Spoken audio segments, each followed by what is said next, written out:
Best of luck one and all. Without any further ado, the Prime Minister, please.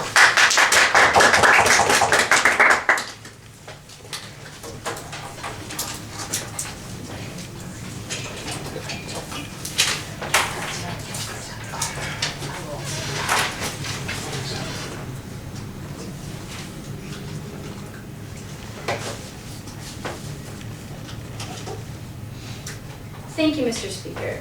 We outside government love democracy, and we think that having the voice of individuals and people is super important for having that state and that group of individuals running themselves to the best of their ability. We think that democracy is great. And we think that to fulfill the purpose of democracy, to see that every voice is actually heard, and that when issues arise and we combat issues that currently exist under not direct democracy in all senses, we think that's problematic. We think that in a purest form of democracy, everyone would vote on every single thing ever, but obviously we recognize that that's problematic in some forms. So in a lot of places what we see, Mr. Speaker, is representative democracy. We think that representative democracy needs a check on it. That's why we would propose on first proposition that this House would allow legislation through voter-initiated referenda, and what we talk about is Western liberal democracies where a democracy exists. We'd be talking at the state and federal level. We'd expect a certain percentage, a significant percentage of people to be asking for this to be put to referenda, and then a 2/3 vote to see that referenda be passed. We'd say if it came into contradiction with like a governing constitution or Bill of Rights, that it could be struck down,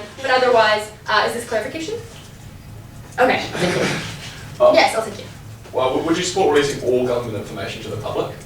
I say in the cases of things like national security that there are some things that wouldn't be released, but I'd love to see that more in extension in the rest of the case. I'd say in some cases, no, if the government thought it was in the best interest of people to have access to this information to make the decision of the referenda, then we would support that information being released, Mr. Speaker. Okay, so what do I want to talk to you about here today? I want to talk about the problems with having purely representative democracy and why that leads to harms and necessarily needs a check by the people. Then I want to talk about engagement with democracy, with elections, and with voter issues. And finally, the discrepancy of issues that we see actually being dealt with and how that's problematic when we only have representatives dealing with it. So what are the problems inherent in having representative democracies? Recognize that it leads to campaigning, Mr. Speaker. And what campaigning means is that in essence, every 2 or 4 years, people get up and talk about the sexiest issues. They talk about the economy. They talk about things that people want to hear about the most. And that's what people vote on, Mr. Speaker. Not this time, thank you.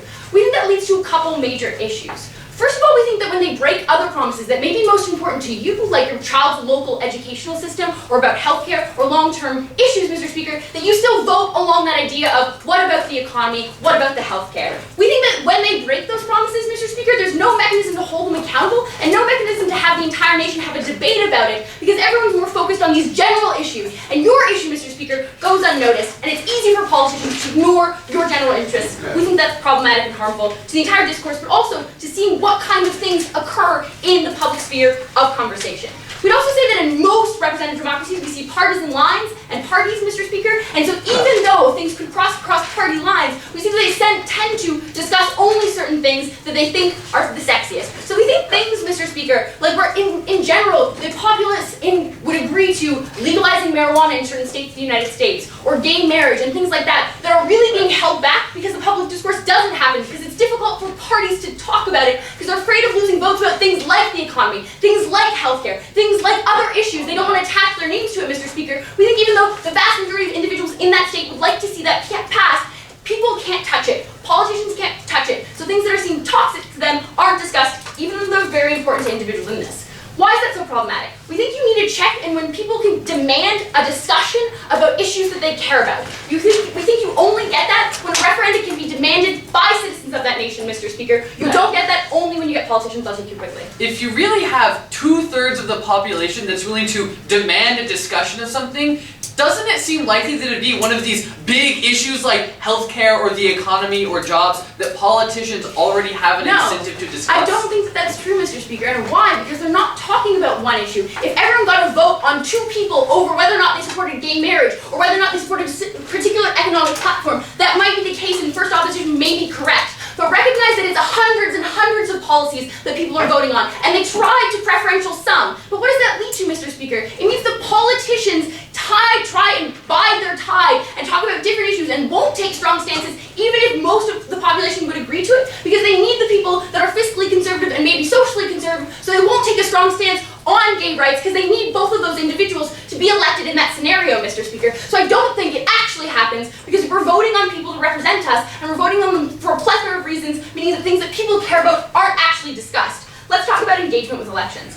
I think that it's completely legitimate because recognize right now we have less than 50% of people going out to vote. Why is that so important? I think that it is completely legitimate for you, Mr. Speaker, as a citizen to decide all you care about is environmental policy. And the only thing you want to voice in is environmental policy or industry waste management in your local riding or your state, Mr. Speaker. I think people don't engage because they feel like they don't have enough an understanding of all of the policies and all of the platforms to have a political voice in how their state or their nation is run, Mr. Speaker. I think by allowing people to focus and not have to kind of lobby all their kinds of interests or have to compromise on other things that they may care about, they can simply say, I really care about this issue, I want my state to care about this issue, I want my government to care about this issue. I think you get that only in its purest form, and that discourse only in its purest form, when people can vote on one issue. You cannot have that underrepresented democracy, Mr. Speaker. That's problematic because I think it is legitimate for you to care about just the environment or just about gay marriage and vote on those lines. No thank yous. Okay, we also think it's one of the most efficient mechanisms of lobbying because it means that you can talk about one issue in and of itself and really persuade or convince individuals that your issue or your concern is of the utmost importance, more so than anything else. No thank you. Now let's talk about issue discrepancy, because I kind of alluded to this in the problems that we have when we have representative democracies, that some issues are put to the side and not discussed. Why is that so harmful? Because I think for a lot of people those issues are at the heart of what they care about or what they want and how they want their nation to be run or seen, Mr. Speaker. I think I'm talking about things like gay marriage. I think I'm talking about things like marijuana. I'm talking about things like environmental policy, regulatory policy, some educational policy, and some health policy, Mr. Speaker. I think those issues aren't discussed and aren't in the public sphere because it's difficult and toxic for politicians to touch them. I think when it comes from a legislature, I think it is the most legitimate when 2/3 of your state or 2/3 of your entire nation come together and decide, we think that this is what is within our best interest. We've been persuaded that this is within our best interest, even if that contradicts what the politicians want, what they see their vision for the nation is, Mr. Speaker. I think that if you have from first opposition or second opposition that it contravenes some interest in national security, I think a 2/3 tells you that the nation thinks this is important and politicians should act around that interest, which they currently don't do, Mr. Speaker. They try and avoid that interest so that it doesn't play into politics. We think they should address it. We think you should be engaged, Mr. Speaker, and we think that these things need to be addressed and can only be addressed by a referenda. For all these reasons, we're very proud to propose. I thank the Prime Minister for his speech. I'd now like to call upon the Leader of the Opposition.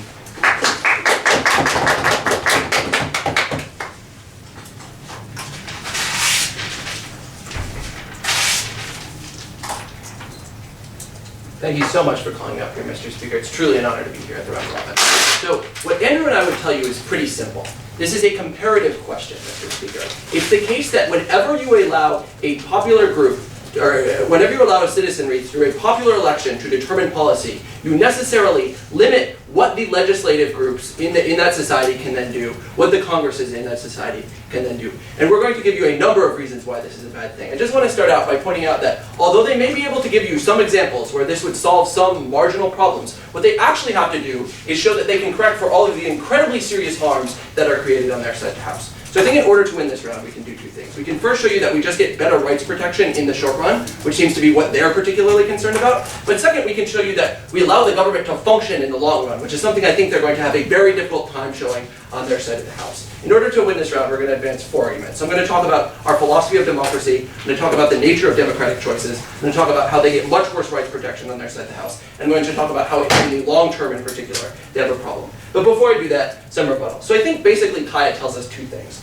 First, she tells us that there are just these gigantic issues that the status quo doesn't really solve for because we have issues like gay marriage that are toxic and people don't talk about them. So first, I find the idea that politicians don't talk about gay marriage totally laughable, Mr. Speaker. But second, recognize that their policy doesn't actually solve for these issues, right? If 2/3 of the voters in an entire country believe that something should happen, it will probably happen through the normal democratic process. And it's certainly not the sort of toxic issue that people aren't going to be able to talk about. The problem is that they also have to deal with the cases where 2/3 of the voters in an election care care about a policy specifically because they happen to know a lot about it, because they have a vested interest, but it's not actually the best policy for the country. Because I think that's where the actual impact of this is. It's with smaller issues that most people don't care about where you can get people to show up. And then the second thing she tells you is that we need to allow people who only care about one issue to exercise their democratic freedom by voting for a policy in particular. So I don't see why you can't just vote for a politician who you know for a fact absolutely supports this policy. Now she has some concern about accountability. But here's the thing, Mr. Speaker. Insofar as you are a one-issue voter, you have accountability because you can just vote that person out of office in the next election if they lie to you. We also think that the problem with this idea is that most people aren't one-issue voters, right, Mr. Speaker? And the problem with allowing people to vote on the basis of one issue is that they don't consider how other policies interact. So this is something I'm going to talk about a lot in my substantive. Before I do that, I'll take back.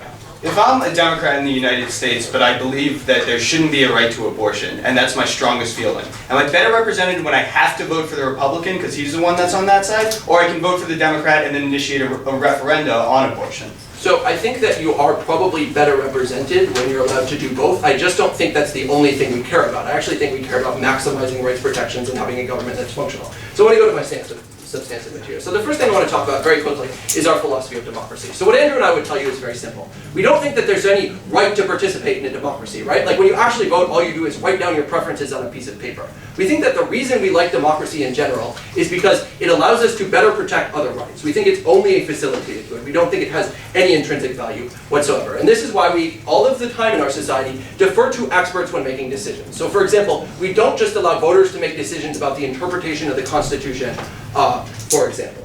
So I think the question that you have to ask yourself then is, what structure for democracy gives the best pragmatic outcomes? And we were going to tell you very clearly for 3 reasons why it's our side of the house. So the first thing I want to talk about is the nature of choices. Now recognize that the problem with referenda is that it's extremely difficult to reverse them, right? In order for the referenda to have any impact, in order for the referenda to override the legislature, you need to have referenda that are binding, that the legislature cannot overturn. Which means that if you do something bad and then decide as a polity that you want to reverse it, you have to go through the same time-consuming process of, no thank you, of accumulating signatures, getting it on the ballot, writing some sort of legislation to go on the ballot, and then holding an election. Now, I think there are a number of reasons why this is problematic. First of all, recognize that voters don't consider the other effects of the policies that they're voting for in the same way that members of a legislature do. So to give you an example, in California, they passed a constitutional amendment through a ballot initiative that said that a certain percentage of California's state budget had to be spent on education every year. And everybody voted for this because they're like, who doesn't like education? But then it turned out that when the California budget collapsed completely, this meant that because the legislature couldn't lower the percentage of the budget spent on education, they had to lay off a bunch of firefighters and a bunch of ambulance drivers. Now, I think it may be an open question whether ambulance drivers or educators are more important, but I think that it's the sort of thing a legislature should be able to decide when there is actually a budget crisis. And I think a lot of Californians would have preferred that it hadn't taken 9 months to reverse this. But also recognize that there's just a problem in terms of the complexity of policy. No, thank you. I'll take front half in a moment. So what we would tell you is that for many issues, people may think that they know what the correct answer is and can exercise their opinions in the ballot box effectively. But we actually think it's much better that they just vote based on a broad philosophy of what is important in society. Because we think making policy is extremely hard. We think that when you sit down and try to figure out how to deal with the recession, for instance, as Larry Summers tried to explain to us last night, there are a lot of different things you need to consider. And a lot of those things are not things that voters have time to educate themselves about. So we think it's much better that you have a general moral mandate through a democratic process that says we care more about protecting free enterprise than we do about ensuring people's basic standard of living, and then allow policymakers to figure out how to actually achieve that philosophical outcome. Go ahead. But who is better to tell us what they want than having a referendum where the people tell us what is more important to them? Because you can have a no camp telling you the problems of passing a law in California. So this is great. So the second thing I want to talk about is how you very rarely actually reflect the democratic will through these referenda, how you get much worse rights protection. So recognize that, first of all, there's just a problem in terms of turnout, right? When there is a national election, when you're voting for, say, Barack Obama or John McCain, people get very, very invested because there are all sorts of issues that may be important, and you actually get a popular consensus about this issue. But lots of people may have a slight preference against a policy, but not a preference that's so strong that they'll actually take off time from work to go and vote. We think that's problematic because we think what actually happens on their side of the house is If there is a special interest that wants some sort of policy, say oil companies in California who want to fight against the gas tax, they can spend a lot of money in the lead up to this election, influence the people who do care a lot about this issue to go out and vote, and even though the rest of society might generally think this is a good idea, you still end up with a constitutional ban on gas taxes in California. We would tell you that's a very bad thing, Mr. Speaker. But the final thing I want to talk about is long-term harms. So recognize that voters don't have re-election incentives. But what Andrew and I would tell you is that the greatest crises we face in democracy tend to be long-term problems. They tend to be things like creeping corporate influence over government, things like global warming. And these are things that voters can't deal with very well because they think in the short run and they're very self-interested. But if you want to be re-elected 10 years from now, you need to think about what sort of policies will lead to a better country 10 years from now so you can point to your record as having been a good one. They don't get that on their side of the house. They can't solve for the worst problems that face our societies. We're very proud to oppose. I thank the Leader of Opposition for his remarks, and I now call upon the Deputy Prime Minister.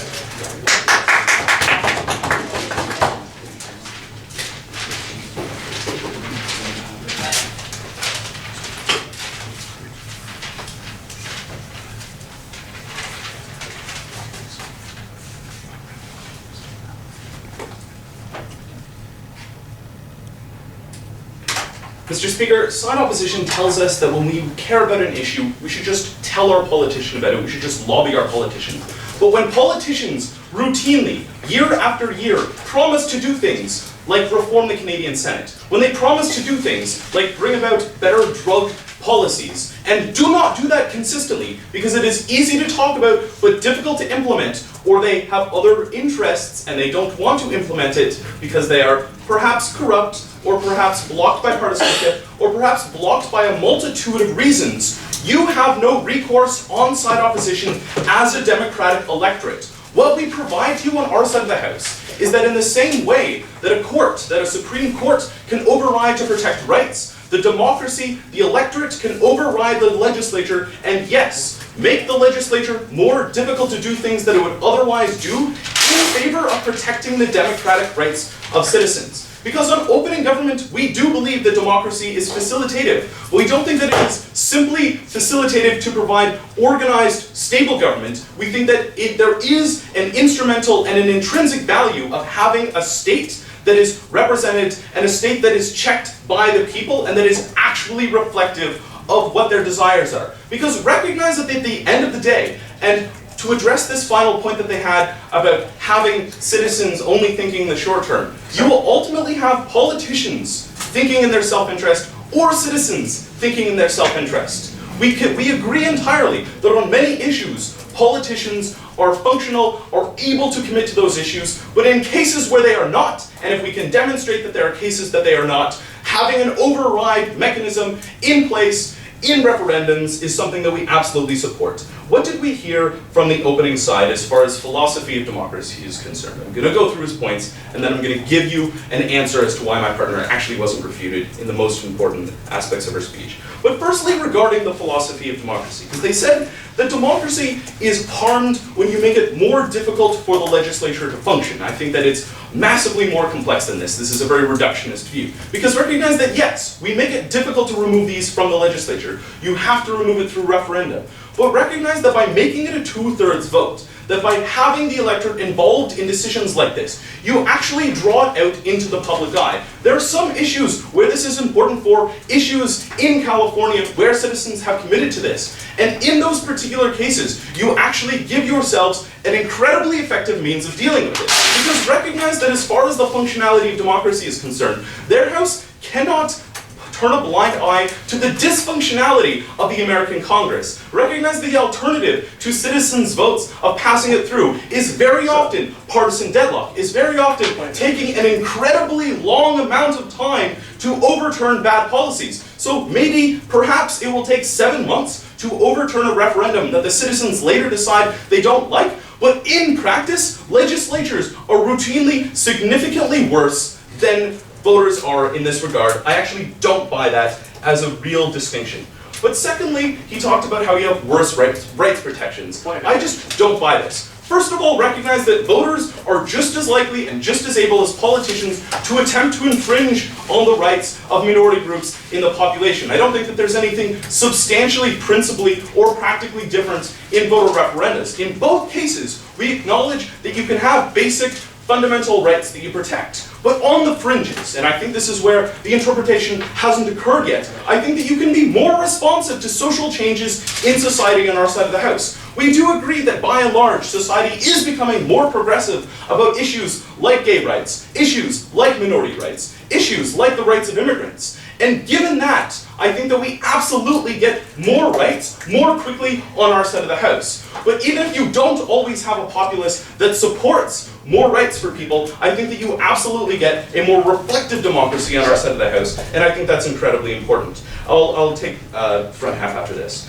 But finally, he talked about special interests, and he said that it's problematic to allow them to hijack the process. I think that it is just as likely, and perhaps more likely, to have the democratic process hijacked when they are able to appeal specifically to people. Recognize the politicians in the United States are not incorruptible, far the reverse, actually. And I think that in cases where you have referenda, you can much more easily track what the reason for the donors is. You can really easily track that in a way that you cannot track why the specific donors are always giving to specific politicians. You make it easier to publicize. I agree that there's going to be lobbying on both sides of the house, but I actually think that we're better off on our side of the house because we can track it better and because we mitigate the likelihood of corruption. Go. The logical upshot of your case so far is that we should make every single policy decision through referenda. If we shouldn't do that, then how do you make the distinction between the cases where we should and shouldn't? So, our distinction is when the people believe that the legislature is doing a bad job at representing them and instituting the policies that they promised to the electorate but didn't deliver on, then we have the override. I think that in the vast majority of cases of minor issues, minor policies, we don't need to solve. But in the particularly important issues that are faced by many citizens of many states, as we've outlined, Mr. Speaker, I think that we absolutely do need this override. That's the practical difference that they're looking for. That's the actual reason. What did we hear in response to my partner? Firstly, he said that bigger issues, people are talking about them, people do care about gay marriage. The problem here for issues like this is that even in cases where politicians recognize the need to pander to an electorate, recognize the need to at least pay lip service, they often do only that, and there's no real genuine mechanism to hold them to account. Because particularly in partisan systems, like the American system, where you have two parties, people feel pressured, people feel the necessity of voting. And that's exactly what my partner talked about. Because these people have no ability to be single-issue voters. These people have no ability to betray the party that they support because they recognize a multitude of issues or they recognize a single issue. In both of these cases, there's no ability to hold the Republican Party truly to account as a voter who cares about a political issue, a particular political issue. And often cases, even when you have politicians talk about it, they don't pass the policies that you want. For other types of policies that are individually and only locally important, I think that absolutely it is perfectly legitimate for a group of citizens to advocate on their behalf and to put their energies towards one particular issue without having to compromise their beliefs and being inducted into a political party that by and large will not care about their special focus issues. I think that democracy in action is best served when you allow citizens the opportunity to be engaged in issues like this, as my partner talked about, to be excited and not have to be cynical and compromise their beliefs by joining the Democrats or joining the Republicans. Referenda allow that. They allow an override over legislatures that are not representative. We are extremely proud to propose.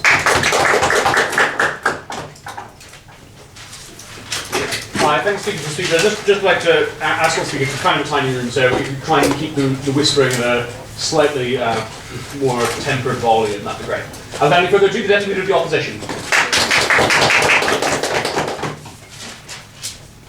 The solution we hear from SideGov is not a solution at all, but rather a policy change that will ensure an ossified political system that guarantees that minorities and people who are disadvantaged to begin with continue to be exactly that. That people like this get shut out of the political process, and that the voters of California in 1980, with their misallocated budget priorities or different beliefs about gay marriage, ensure that the people of 2010 don't have access to the rights they deserve, whether they are facilitative rights or just generally good things to have. I think that's a big problem with their case. That means it's not representative, it means it's bad for policy. I'm going to do 3 things in this speech. First of all, I'm going to talk about who actually gets the most representative form of government and how we should balance representation and democracy with things like policy making and efficiency. Then I'm going to talk about who gets best policy making, why it's pretty clearly us. And finally, I'm going to talk about a little bit more about how the poor particularly are systemically disadvantaged by the types of change they make. So, first of all, on democracy and representation. I think that both sides have agreed that democracy is effectively good because it allows us to do things like pass policy efficiently. This is the whole point of legislative institutions, where we don't all meet in one big Congress and try to vote in a cacophonous way, and instead elect people to make decisions for us, right? That's part of the point of representational democracy. They seem to think that when that mechanism might have failed, you need the voter to step in. But what we tell you is that you don't need to allow voters policy-making power in order to ensure that the system is generally representative. And in fact, what we tell you is that this type of democratic impetus we see from them is oftentimes circumscribed by something like the poor choices of voters in the past. So it might be that society can very easily get a consensus for something like denying the right of people to marry in 1960, but it will be much, much longer for society to get 2/3 of people to agree to that type of change in the system, even when it would be far better for society. Recognize they think they're going to get more progressive causes on their side of the House represented. But when you have something like a 2/3 requirement, it means it's much, much harder for new progressive voices or groups to spring up. And additionally, it will be even harder for them to get any kind of legislative traction in state legislatures or national legislatures, because people will think they have the route of being able to go through some kind of initiative petition. You see the same type of thing through limited budget choices. This was exactly the crisis in California, where voters of yesterday chose to impose limitations on who could or couldn't raise taxes, and instead it wound up ultimately screwing over the people 10 and 20 years down the line. Insofar as you agree democracy is about choice or representation, we think this type of system, especially with the 2/3 requirement, ultimately limits choice. Recognize it might be easy to convince people of something when there's general consensus, but it's not always clearly cut. That leads me to my second point. Why is this actually horrible for policymaking? First of all, we tell you that voters are oftentimes very, very bad at internalizing and understanding the long-run consequences of things. Sam gave you some excellent analysis, and we don't think we really got engagement about how voters are typically quite bad at internalizing how different policies interact. How something like a $200 million tax shortfall is really abstract to a voter, but might not be to the chair of the Legislative Budget Committee. And how voters don't understand what that means when they just want to vote for something like more education funding. So it ultimately means they have less expertise. I'll take you in just a minute, which means you get less tailored voter petitions, and it means you get less effective ones that deal far less effectively than just laws might. Sure. That's based on the assumption that most politicians read most of the bills that are put in front of them and don't just vote the way their party tells you. If people are looking at a specific issue that they care enough to start an initiative about, don't you think that might be more detailed? Sure.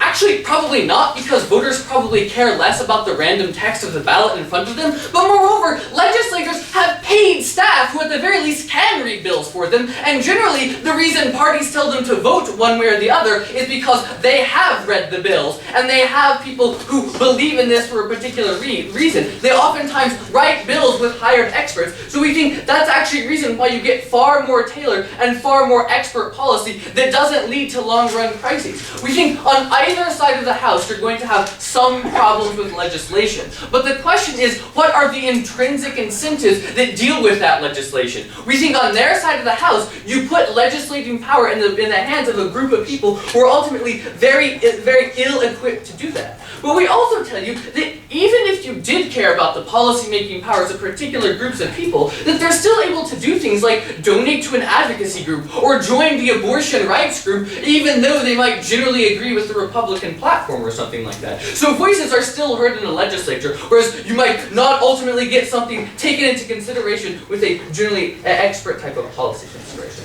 So, I think it's pretty clear we get better policy, sure.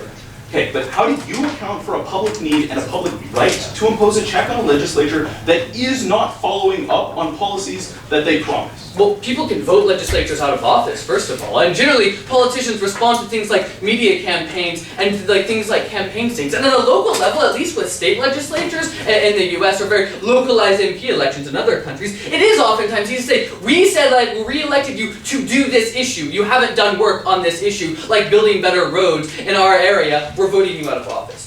But why is their policy actually very problematic for the poor? Because I think they actually disenfranchise, or not disenfranchise, but disadvantage a group even more. And we think that, so recognize what happens. Oftentimes these initiative petitions will require high financial costs to just making them and gathering petitions. In the first place, the rich tend to be better organized. They tend to have better networks of support when it comes to mobilizing 2/3 of the population. So we think at one level, which is to a certain extent true for legislatures, the rich are simply better organized, simply able to hire better lawyers, get better ad agencies to pull the wool over the eyes of more people in society. We don't think it's acceptable to re-entrench that kind of power structure. But why is this even worse than the status quo? Because we think there are a lot of good advocacy groups that might do things like promote progressive policies or protections for the poor. But these groups have far more limited resources than groups like Exxon or large oil companies that are actually less representative of democracy and typically less interested in the well-being of other people. But the less well-financed groups have a much harder time splitting resources between lobbying legislatures and advocating for petitions and advocating for 2/3 of the country or 2/3 of a district to vote for you. We think that it's not really a good idea to force smaller groups to split resources when large companies have no problem devoting more and more money into politics. We think this effectively does that. We think that's really bad and further entrenches malaligned power structures we're proud to oppose. I thank the Deputy of the Opposition for his speech. Good.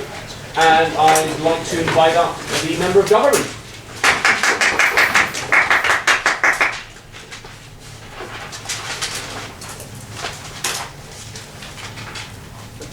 Thank you. I don't trust voters, but I don't trust politicians even more. And that's why I stand before you the proposition of today's motion. Now I want to talk to you about two things on extension. First, I want to cover some more ground on why we think legislatures fundamentally fail in tackling and solving specific issues. Second, I want to talk to you about why referendums will solve the issues where politicians fail for a few important reasons. But before I do that, specific areas of rebuttal. So first, I have an issue at the top of the opposition case where they sort of challenge this idea of a democratic right to participation when it comes to voter-led legislation and referenda. We'd say clearly we believe that there is a right of democratic participation. That's why we do things like submit general constitutions to the votes of the public, right? Like when the Lisbon Treaty was ratified by the votes of the population of the EU countries. Because we think there can be specific issues where not only are voters capable of making informed decisions, but it actually matters to the legitimacy. We think the same can be true for specific legislation. But second, they tell us like 2/3 is a very hard threshold for people to meet, and that progressive groups are essentially going to be harmed by today's motion. Well, we have a few responses. First, we think at a basic level it adds a tool to the toolbox, such that like progressive groups are now able to use voter referenda as one solution in addition to the legislature and judicial. We think this notion that it comes at like choosing one over the other simply isn't true. But second, we'd say like many issues aren't even decided. Second, we'd say that like many issues are actually hastened through this process. Like take Prop 8 in California. We think that's actually an example where you got public dialogue and discussion about gay rights, and you got things like discourse about it, which actually hastens the pace of gay rights and gay marriage in California a lot faster than it otherwise would have. We think it's important for people to discuss these issues and challenge them. Third, we'd say like politicians have no reason to represent minority interests now. Why? Because that's not what the majority of the public is actually voting on. Whereas voter-led initiatives allows the minority groups to put those issues before the public, have a dialogue about it, and actually get some traction. Then finally, we get this like general discussion that people are ill-equipped to decide issues. We'd say like, first of all, the people who are actually drafting this proposed legislation are the ones who care about the issue. So we don't think the policy proposals that are coming out of side government are actually any worse than the policy proposals that would come up in legislature. Oftentimes it's technical experts who are actually drafting these things. But second, we'd say like there isn't a long-term incentive structure for politicians to actually make the best decisions. Why? Because politicians care about the short term, which is the next election, which comes 2 or 4 years down the road, not 10 years down the road. We think the average voter is much more likely to take a long-term view of a policy proposal because their decision calculus is not based on what happens in 2014, it's based on what happens over the course of my lifetime. We think that gives us better politics and better strategies. Sure. Do you think it was a good thing that the Greek government was able to successfully put through austerity measures despite the fact they were widely unpopular? Sure. So I think what's important in that instance is that the public is able to have a dialogue that ends up solving and coming up to the best consensus. So why do we think legislatures fail? So first, we've already gotten some discussion that legislatures serve entrenched interests, right? This is the issue of the power of money in politics. And we think it's more likely to have money invested in a system of the legislature. Why? Because you have a smaller arena where basically there's money is focused on a specific candidate rather than a general climate where it's harder for, say, like ExxonMobil to cloud out everyone else because you have lots of people contributing money. But second, we'd say politicians aren't actually accountable for specific issues. Why? Because when politicians are elected, they're oftentimes not elected on the basis of a single vote they took on a specific issue. Instead, they're voted on the general well-being of the economy or on the use of broad labels like Republican or Democrat. We believe that allows them to skirt the issue. Take Barack Obama, who's often regarded as pro-choice, even though, according to Emily's list, when he was actually a state legislature in Illinois, he never even voted in favor of women's rights to choose. He abstained from every single vote. Yet he was able to skirt that issue by hiding behind labels. We think this forces accountability in ways we don't. But more importantly, we think that there are fundamental issues where the interests of politicians and the interests of voters differ. These are things like term limits, salaries, and political transparency, and campaign funding and accountability. We think on those issues, politicians are very likely to go against the wants and needs of voters, because it is in their own self-interest to do so. We think on those issues particularly, it's important to have voter referenda as a check against that system. Sure. So you say this should be a tool and that will allow smaller issues to come to the fore. But surely any issue that could garner 2/3 of the vote in society is already being discussed as part of the major discourse. All right. So why risk I voters understand the implementing question. Thank you. short-sighted policy? Thank you. So this actually leads me to my second point and why we think referenda work better. So if you listen to the model that we actually got, it's that 2/3 of the voters need to agree and vote, like to pass that for the legislation to take place. For most things to get on the ballot, you need a number of, like a couple thousand signatures. We think that's incredibly important. That creates a low bar to access. And if you look at the way the system works now, most issues put on voter legislation initiatives in states on those referenda are not big sexy issues like gay marriage and abortion that garner all this public debate. They're actually oftentimes very small issues like consumer rights. In fact, most lemon laws in states, which allow you to like return your car if it was bad, and most things requiring disclosure of information on products came through voter-led initiatives. The reason those things happen is because like the average voter doesn't care enough to write their politician or know enough to write their politician to say like, oh, I think it's really important we have a lemon law in this state. But a few concerned citizens do care, and they stand outside their supermarket and they collect the signatures and they get it on the ballot, and then the voter reads that information, and that's what they're voting on. So we think this notion that they're going to be like approving tax policies is pretty naive. We think we're going to get issues like this, and we think this is really where minority groups are able to gain traction, because they're able to get around party politics which would block and obstruct votes on those issues. Instead, collect the signatures rather than having to navigate congressional politics in order to get these issues discussed. But second, we think it forces a public dialogue, and we believe it's really good that we actually get a general consensus on what people think.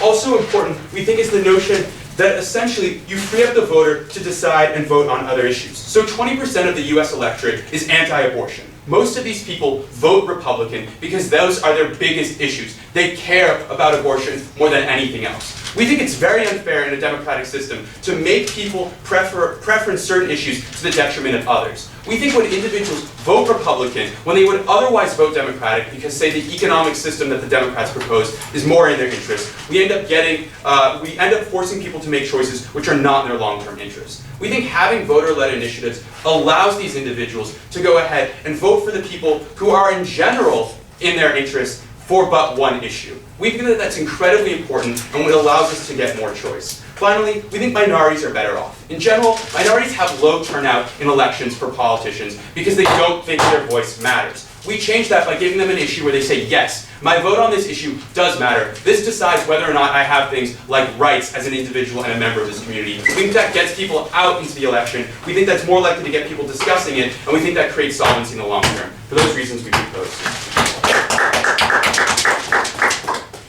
Hi, members. for government for his speech. I now call upon the leader of the opposition.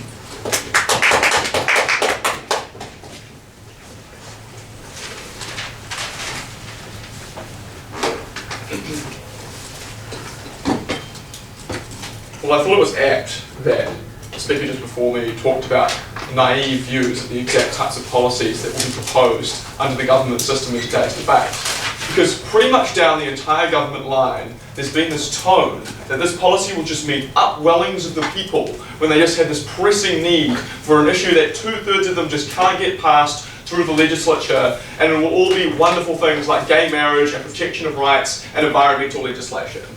We say get real from closing opposition. The people who are in power in politics will still be that way, and they will be able to pass worse legislation, be able to use their influence in worse ways, and in particular, the opposition political parties that exist will be able to run an opposition legislative agenda, which we say can demonstrably harm them and also harm the government. That's the extension that we're bringing you from closing opposition, and there's going to be 3 points in that. Firstly, I'm going to talk about this question of whether or not bad policy will arise under this question. I will specifically focus on the way in which the public are informed as compared to politicians. Secondly, I'll bring that extension point about the opposition and the agenda that they will attempt to run. And finally, I'm going to talk to you about why you actually get worse voter engagement in elections and why that leads to worse outcomes in the long run. Okay, right. So when it comes to the actual policy that gets passed, and the key point in this debate here is about the information that people are using versus the information that people in government use when they pass forms of legislation. I thought it was interesting that opening government tried to say that individual politicians focused on only sexy issues, when, as it happens, you're only ever going to get sexy issues discussed on this particular topic, right? You're only ever going to get 2/3 of the people voting, and they're only going to do it for an issue that attracts their attention. But the real question here is exactly what is a sexy issue and how do those things come about? Because we say that the public is not influenced by just like general impetus. They're influenced by the way in which political information is conveyed to them. And we think that usually that information is controlled by quite wealthy interests. People that have control over media organisations and people that have their own special interests at heart. They can use that position of power to control dialogue around particular policies. We say that that means that you're going to get particular attitudes towards tax coming through this. At the moment you have powerful interests who can now not just influence the public's mind, but actually pass legislation themselves through initiating a voters' referenda, using the media to influence how the voters' attitudes exist towards that, that means that they can pass legislation that is negative. We say that this becomes a particular problem because usually policies become encapsulated by a particular paradigm discussion around an issue. I'll take you in a second. So as an example, there was actually a citizens-initiated referenda around smacking children in New Zealand. We were removing what is the defence of reasonable force for abusive parents. The discussion was entirely around the illegality of a light smack on a child, when in fact the law change was introduced to prevent parents that had beaten their children from using it to defend themselves. I'll take you now. So in practice, those forces that you exactly described hijack democracy and leave people unable to change the behavior of a legislature. And this allows them to bypass that legislation that is broken. Sit down. The difference in this instance is that these special interests who have specific legislative things that they want to happen now have to actually get those individual laws passed through initiating a citizens' referenda. Under the system that currently exists, instead they have to try and influence general voter attitude towards principled approaches to government, which is much harder for them to encapsulate that interest. On top of this, under a system where you don't have citizens-initiated referenda being binding, the opposition exists more strongly by necessity because the focus is on the parliamentary chamber. And that means that when you have an opposition political party, they can raise opposition, and they need to, as their incentive is to try and defeat the government that currently exists. Furthermore to this, we say that even if, under any system, regardless of whether or not whoever influences the information of the public versus politicians, we say that if the public is ever demonstrably wrong in terms of the policy that they want passed, under our system, politicians can say no, under their system, they can't. So when you're thinking about technocratic governments in Greece and in Italy who needed to save their economies by passing vastly unpopular legislation, or the UK remaining in the EU, we say that they can continue those policies without citizens-initiated referenda immediately forcing them to change. We think that in those instances, we have a clear benefit on this side of the house. All right, second point of extension then. What happens to the opposition, who also are able to wield political power in this instance? So you've got the special interest groups and people with wealth that I described before. Second group that can now start initiating referenda are opposition. We say that the function of opposition in government is to hold the government to account. I'll take closing into a second, and to actually set forth an alternative vision for the country. But we think under this system that changes. Sure, but there are issues in which the interests of politicians and the interests of the public diverge. What system of accountability do you have in that instance? We disagree that there's actually a big divergence in this instance. We say that the interests of politicians are always going to be in the general interest of the electorate, because that's how they get votes. Sure, but they're never going to share the specific interests of individual voters, but a politician is always going to have an incentive to do a good job at running the country, because that's what they get voted on. Alright, how does opposition function under this? Instead of the current system, in which they have to actually debate in a parliamentary chamber, and often do incredibly important things, like looking through the details of individual bills and trying to force a better legislative outcome, even if it doesn't stop legislation being passed, they can actually attempt to run alternative legislative agendas outside of Parliament. That is happening in New Zealand as we speak, as the opposition is attempting to stop a state asset sales program being advocated by the national government by passing as an initiated referendum. They can't do it because it won't be binding, but under their system it would be. How does this happen? What are the harms that accrue from this? We say firstly, you actually get a less functional opposition because they're not actually going through the detail of bills and trying to change them for the better if they eventually get passed. But secondly, if you actually given that opposition will typically pick on things that will be very likely to get passed, and often directly in opposition to a current government agenda, it is extremely hard for that government to run their agenda. So you get conflicting policies coming to referenda compared to the actual agenda that government wants to run. We say that finally that makes it extremely difficult to run on a change platform because the electorate can typically be very conservative and not want changes to occur. We think that those changes technically would be blocked through the referenda being advocated on their side. Finally, we say from their own intuition you get less engagement in elections by the electorate. Why is that? They stood up and said voters have specific interests. That means that they will probably put their focus in voting, if they have specific interests, on the specific policies being passed by referenda, instead of being more engaged with the eventual election, because, well, that is their only method of voting.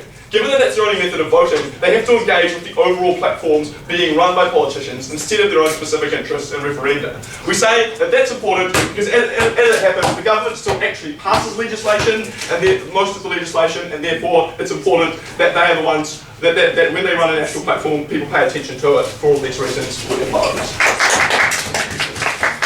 I thank a member of opposition for his speech. I now like to call upon the government whip.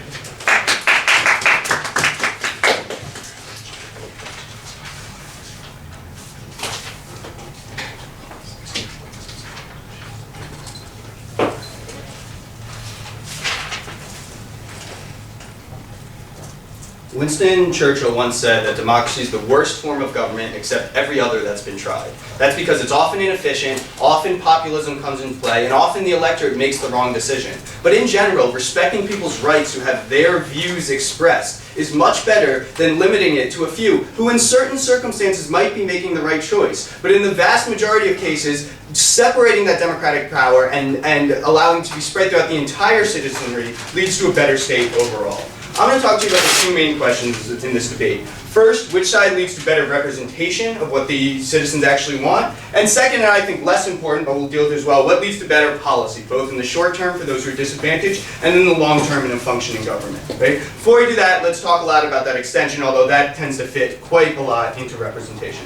So first we get that there are all these bad forces in society, like the wealthy and the oil companies that are always trying to ruin democracy. And now they'll have another tool with which to do it. We think this is a tool that's a lot harder to do it with than the tool of simply buying a politician that needs that money to run for office in the first place, or to lobby a specific politician and convince one person that that's wrong. That's a lot harder to do than to talk to a populace about the specific implementation of a policy they're pushing forward.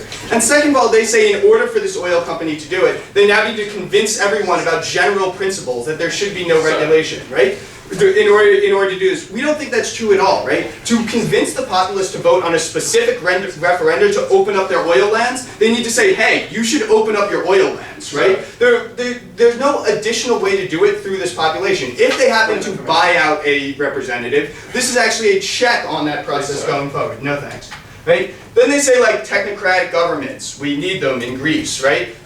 Sometimes you do need it, right? Sometimes a dictatorship would actually be better than a democracy. In general, we would like to defer to democracies and to the representation of people that will go forward. Will they occasionally make bad decisions? Sure. In general, will they make better decisions? Yes. No. Right? Then they say the opposition, right? Like the opposition will have power. Maybe I'm not as nice to this argument because I come from a country that believes in checks and balances and gives the opposition more power than others, right? But we think it's fine for the opposition to have some power in fighting back what's going forward. This doesn't mean they're not going to engage with the majority. They still will need to take votes on specific issues, but it gives them yet another tool to go forward. So let's use this example of New Zealand, right? Let's say that the majority of the population wants these state asset sales, but they also believe in the rest of what the majority government is doing. Allowing this proposal allows them to have both. To have the rest of the majority government's platform while also having these state asset sales that the opposition is pushing forward. That we think leads to better representation and is a positive, not a negative. Front half. So we tell you that policy is complex, for example, because of the way it interacts with other policy. Danny responds that we can hire experts to write the policy for the ballot initiatives. If we need experts to write the policy, why should we let voters evaluate it? Okay, the fact that we have experts write the very specific proposals of how things work, like which law and which code in the US code you need to change, doesn't mean that voters can't analyze the effects of that policy, right? You might need to be a lawyer to figure out which law needs to be changed and how to change it, but you don't need to be a lawyer in order to know the effects of that policy going forward, right? But second of all, that would be an argument for always having a panel of experts decide everything and not allowing any democratic government whatsoever. We think the will that's expressed is better. No. Let's move more generally into representation, right? We get from the opening half that there's no right to representation, right? That it's totally facilitative. And Danny says, no, we actually believe there's good in and of itself to having representation, right? Think about that there is a specific role from having people involved because that lends the government legitimacy. That means that that government has actually been heard by the people and is going forward. And having a legitimate government and living in a legitimate state is a good in and of itself, regardless of whether they're passing policies that are beneficial. And Danny gives you the example of why do we allow votes on constitutional amendments, on the things that set the government up as being legitimate in the first place. We've heard no arguments back and forth. I'd love to hear from the closing speaker whether they believe that you should have popular votes on constitutional amendments, or that once you set a constitution, that should never be changed by the population whatsoever and only be changed by legislatures going forward, right? We think that as long as you're allowing popular votes on broad changes to constitutions, allowing it on smaller changes of legislation is also justified. So why else do we think it leads to better representation, right? Danny tells you it's a tool in the toolbox that can be used when these specific issues come up, right? Opening half steps up and says that there are specific issues that you might care about when you generally vote for another party. No thank you, right? And Danny gives you the example of Obama and the right to choose, right? That he hides behind labels by saying he's a Democrat, even though he has done nothing to support people's access to abortion. And that label hiding and that being able to hide behind it stops specific issues from coming forward. No. Then Danny gives you the example that on specific issues, politicians from any party will always differ from the populace, and we need votes on those. And we get no rebuttal from the back half. He talks to you about accountability of politicians, their wages, their term limits, the things that set the time in office for those people to rule. They always want to have no term limits. They always want to have the highest wages, and they never want to have any accountability. And these are things that allow the individual citizens to step forward and set those, right? No. So now let's talk about what leads to better policy, right? We get a few issues as to why we think this is bad. The first is that it'll put issues back, that in the 1960s we'll pass bad legislation that we won't be able to pass in the future. Go ahead, back Do out. you think it's easier to corrupt an entire political system and pay off more than half of the politicians in it than convince the electorate of a single issue that you want passed? Yes, because that second one is more difficult because you need to bias the entire electorate vote versus those who are already in power, right? We think it's much harder to convince an entire electorate of something than it is to convince only 50 people on one side in one legislative body, right? So why do we think this actually helps the disadvantage, right? Danny gives you a few. First of all, you can bring up issues even if you're a small part of the society. So if you represent 10%, you can put it on the ballot and force a public debate about something that otherwise wouldn't be debated, right? Then we also argue that we get more voter turnout when it's tied into other issues, that a minority party can say, if this directly passes, I know I'm going to get rights because of this. That is more of a motivation to go to the polls and cast that ballot than simply I'm voting for the party that maybe in the future promises to get me more rights going forward.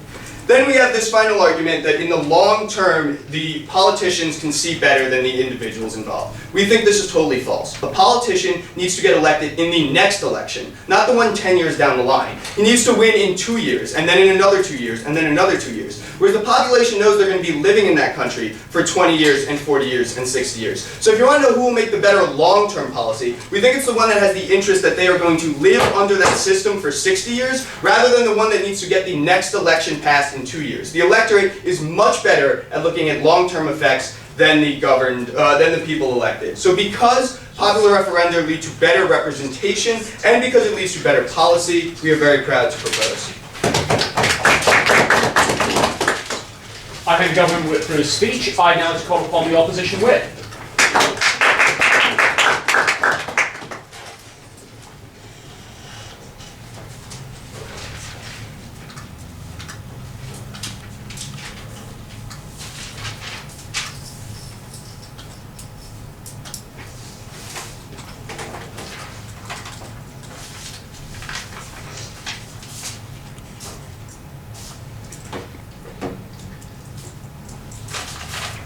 Clearly, both sides in this debate were going to think it was probably a good idea that, in general, the electorate have a say over what happens in their country. That's, in general, why we like living in elected democracy.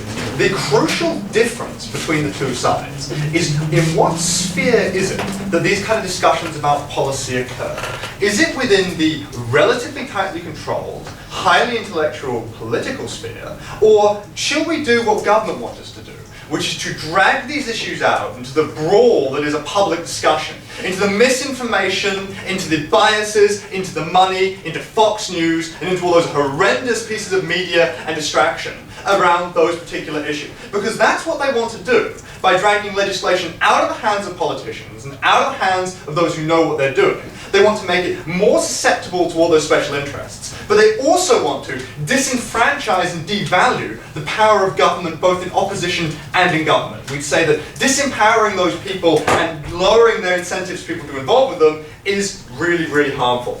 The other thing that they've never really showed you is they've never, down the bench, given you any mechanism by which the average Joe who, as their opening half said, maybe cared about the closure of their local school, was ever going to manage to build up enough political support to get a 2/3 majority from the entire country. They never showed you how a small minority group, maybe disenfranchised electoral system, maybe relatively low funded, was going to be able to put forward this kind of idea onto the public sphere. They never drew those links for you. They simply asserted that, because people get their say, that means every single person will have an equal voice and get that say. They never told you why it was these small groups they talk about get a chance to be heard. 3 questions in today's debate. Firstly, what are the effects within a political system, and particularly on the opposition parties themselves? Secondly, how do we get good engagement in politics? And that's important, because in the end, it's the engagement in politics which allows politicians to be representative, what makes a country represent them. And thirdly and finally, how is it we actually get effective, functional policy passed? Do we let everyone have a say, given they have no idea what they're doing? Right, okay, let's have a look at this first point about opposition parties. And this is really, really important, because the opposition parties play a crucial role in the functioning of government at the moment. And that role is very broadly to run as a critic in conscience compared to the leading party, right? So opposition parties, while not directly in power, have a role in pointing out flaws in what the other people are doing, in criticising legislation, in looking at bills and discussing what's going on within the political sphere. Right. They also have an incentive to occasionally be bipartisan and step over the line to make compromises on policy. And that incentive to make compromises on policy is the only way they can get their ideas and their voices heard, is through compromising with other parties. And we say it's really good. In countries like New Zealand, where we have representation in our government, it's really good that political parties talk to each other and discuss about how to get the best kind of policy forward. Why doesn't this happen if you change this to allow the citizen-binding referendum? The reason is you provide an alternative outlet for these political parties to get just their policy put forward, right? So an opposition party, rather than having to accept ideas from the other side and discuss with the government about what's going on, now has an alternative flow where they can send things to the public legislature and put forward a campaign on a particular policy they care about. And that means that they now have an incentive not to work within government, but to work outside. Closing. When it's a particular policy, we say this leads to better representation. If the opposition party could pass everything it wanted by a 2/3 referenda, it would be the majority party. So on every other issue, it's still going to want to engage with the majority. Yeah, sure. But the point is that even on those apparently minority issues that for some reason 2/3 of the population support, which I think is a contradiction in and of itself, those particular forms of policy are better when they're discussed within Parliament, and they're better when the opposition party is talking to the government party about how to bring those about.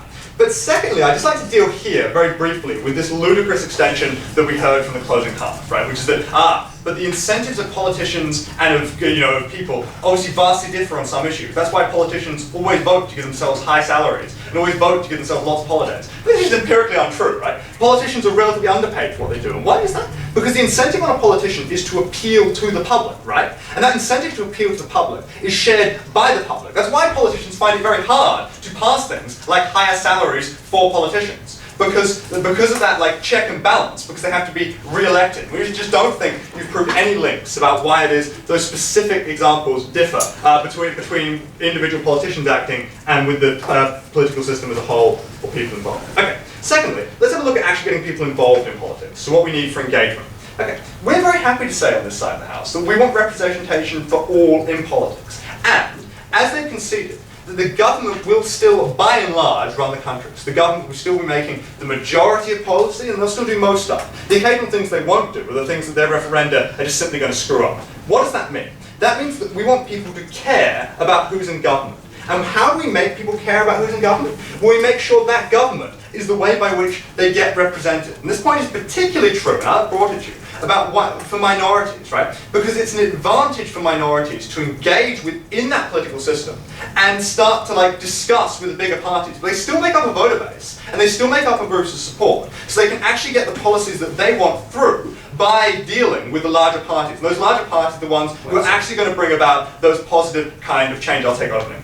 We told you some policies are never given any time because voters are often one-issue voters, and therefore some issues won't be talked about at all. Should the public be allowed to push this discourse?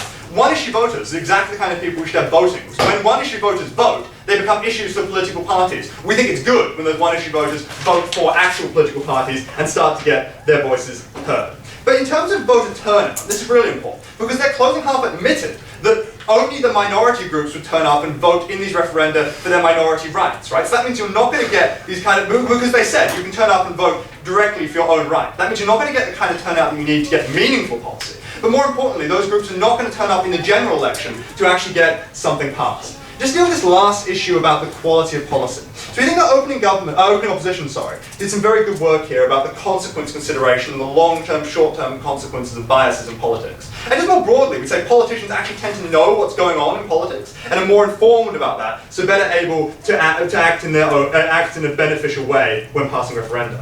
But referenda, what we brought is referenda can be very easily hijacked by particular groups because the quality of the question and the funding behind that question really matters. Because if you phrase the question in a positive or negative light, it influences the ability of that question to be discussed. So when you take it outside the political sphere, you lead it to be far more corruptible by special interests and particular groups. We want an effective, functioning government that actually represents the people it's meant to represent. Proud to stand in opposition. I'd like to thank all speakers for a good debate. I'd like to invite them to cross the floor, shake hands, and leave a quick Spanish.